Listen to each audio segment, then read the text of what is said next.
जिले के 10 विधानसभा क्षेत्रों में बुधवार को हुए प्रथम चरण के चुनाव के दौरान 58% मतदाताओं ने अपने मताधिकार का प्रयोग किया। चुनाव के बाद पत्रकारों को संबोधित करते हुए डीएम अभिषेक सिंह व एसएसपी राजीव मिश्रा ने चुनाव के संबंध में विस्तृत जानकारी दी। सभी जगह सभी 10 असेंबली कॉन्स्टिट्यूंसी में चुनाव समाप्त हो चुका है। कहीं पे भी 6 बजे के बाद चुनाव फर्दर नहीं हो रहा है और 6 असेंबली कॉन्स्टिट्यूंसी जहाँ 4 बजे तक ख़त्म होना था वहाँ 4 बजे ख़त्म होने के बाद से पोलिंग पार्टीज वापस लौट रही हैं। जहाँ 6 बजे ख़त्म हुआ है वहाँ सभी पोलिंग पार्टीज अब वापस लौट रही हैं।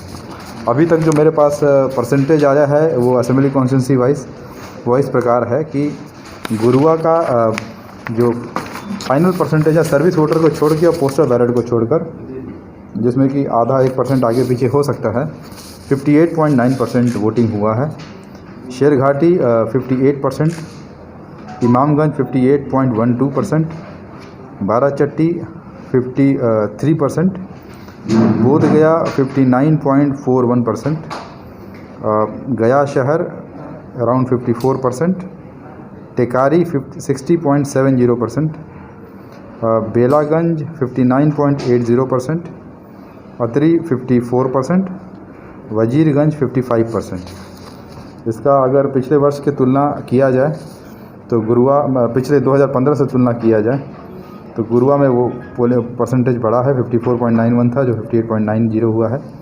शेरघाटी में ऑलमोस्ट सेम है, 58.71 था, 58 दिखा रहा है। ये बढ़ सकता है क्योंकि अभी पोस्टल बैलेट और सर्विस वोटर भी इसमें ऐड होगा बाद में। इमामगंज में भी बढ़ा है जो कि नक्सल अफेक्टेड एरिया रहा है और जाना जाता है। हाँ 56% पहले था और इस बार 58.12 है। ये आगे और बढ़ेगा क्योंकि पोस्टल बैलेट और सर्विस वोटर्स में ऐड हो जाएंगे। बाराचट्टी थोड़ा कम हुआ है, 56 से 53% हुआ है। बोधगया 57% था पहले जो कि बढ़कर 59.41% हुआ है। गया टाउन 51.59% था जो कि 54% हुआ है। टेकारी भी मार्जिनली बढ़ा है, 59% था वो जो 60.70% हुआ है। बेलागंज 57% था जो कि 59.80% हुआ है और ये और बढ़ सकता है। अतरी भी मार्जिनल ऑलमोस्ट सेम है, पिछले बार 55.16 था, 54 है जो कि अगेन पोस्टल बैलेट और सर्विस वोटर अगर हम लोग ऐड करेंगे तो उसके आसपास आ जाएगा। वजीरगंज पहले से कम हुआ है, 60% था जो 55% हुआ है।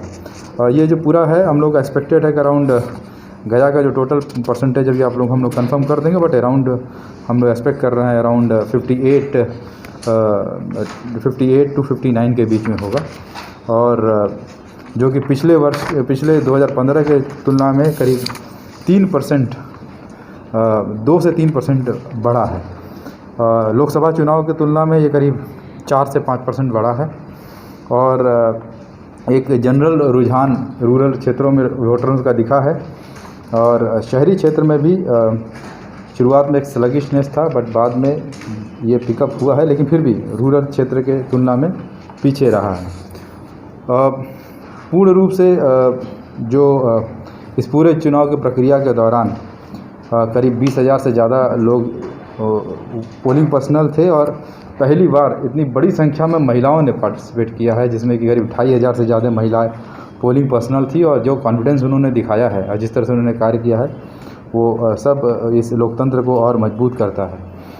करीब 40 दिव्यांग मतकर्मी भी थे जो इस बार उन्होंने पोलिंग करवाया है।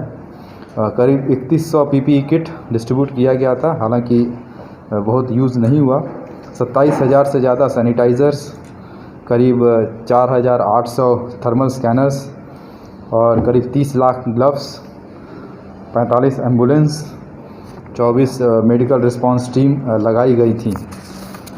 शुरुआती दौर में जो वीवीपैट और BUCU के मॉक पोल के दौरान ख़राब होने की सूचना मिलती थी, लेकिन वो भी टोटल परसेंटेज काफ़ी कम है, करीब 0.3% BU, 0.3% CU और 0.5% वीवीपैट को रिप्लेस करने की सूचना मिली है अभी तक। इसके अतिरिक्त विभिन्न क्षेत्रों में यह सुनिश्चित किया गया कि मॉडल कोड ऑफ कंडक्ट का अनुपालन हो। गया टाउन में एक केस में कैंडिडेट के द्वारा सिंबल को 100 मीटर के परिधि के अंदर वस्त्र पे धारण किया गया था, जिसकी वजह से उसमें आरओ के द्वारा कार्रवाई की गई है और उसमें जो मॉडल कोड ऑफ कंडक्ट है उसके अंतर्गत और 188 के अंतर्गत एफआईआर किया गया है। इसके अतिरिक्त जहाँ जहाँ से छिटपुट जो दिन भर में घटनाएं मिलती रही, मैक्सिमम घटनाओं का कोई सब्सटेंस नहीं था और मैक्सिमम घटनाएं आधारहीन मिली हैं। बाकी जगहों से भी एक और केस मिला था जिसमें 322 और 322A 323 पोलिंग स्टेशन के पास टिकारी में जो कांग्रेस प्रत्याशी थे उनके द्वारा ये एलिगेशन लगाया गया कि उनको मतदान कर्मियों के द्वारा मैन हैंडल किया गया। उसको भी आरोप के द्वारा स्पष्ट किया गया है कि उसमें कोई बेसिस नहीं है। जो प्रत्याशी के द्वारा उसमें दबाव बनाने की कोशिश की गई थी, वहाँ पे सीएपीएफ भी था और सीएपीएफ की वजह से उसको रोका गया और उसकी वजह से उनके द्वारा इस तरह का आक्षेप किया गया है। एक रिटन रिपोर्ट आरओ से अपेक्षित है जो हम लोग प्राप्त करके शेयर कर देंगे। लेकिन आरओ के द्वारा और एसडीपीओ के द्वारा ये बताया गया कि प्रत्याशी के द्वारा ना तो थाना पे रुककर इन लोगों से मिलने का प्रयास किया गया, ना ही इन लोगों ने जब बात किया तो उसमें अपना बात रखा गया है। प्राथमिकी अंकित हुई है गया शहर के जो एक राजनीतिक दल के प्रत्याशी थे उनके द्वारा आदर्श आचार संहिता का उल्लंघन किया गया, जिसके संबंध में कोतवाली में थाना कांड संख्या 408/20 अंकित किया गया है। इसके अतिरिक्त दिन भर की जो वाहन चेकिंग और अन्य जो चेकिंग चलती रही उसमें 5 व्यक्तियों की गिरफ्तारी की गई है, जिसमें मगध मेडिकल थाना अंतर्गत 4 व्यक्तियों को शराब पीते हुए वाहन के साथ गिरफ्तार किया गया है और एक अन्य व्यक्ति कोतवाली थाना अंतर्गत वर्ष 2015 का एक केस था जिसमें अभियुक्त थे रवि कुमार बर्णवाल, उनकी गिरफ्तारी की गई है।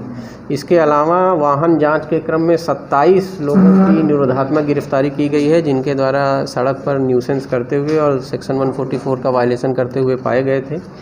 ऐसे लोगों की निरोधात्मक गिरफ्तारी की गई है, जिनको चुनाव प्रक्रिया समाप्त होने के बाद पीआर बांड पर छोड़ दिया गया है।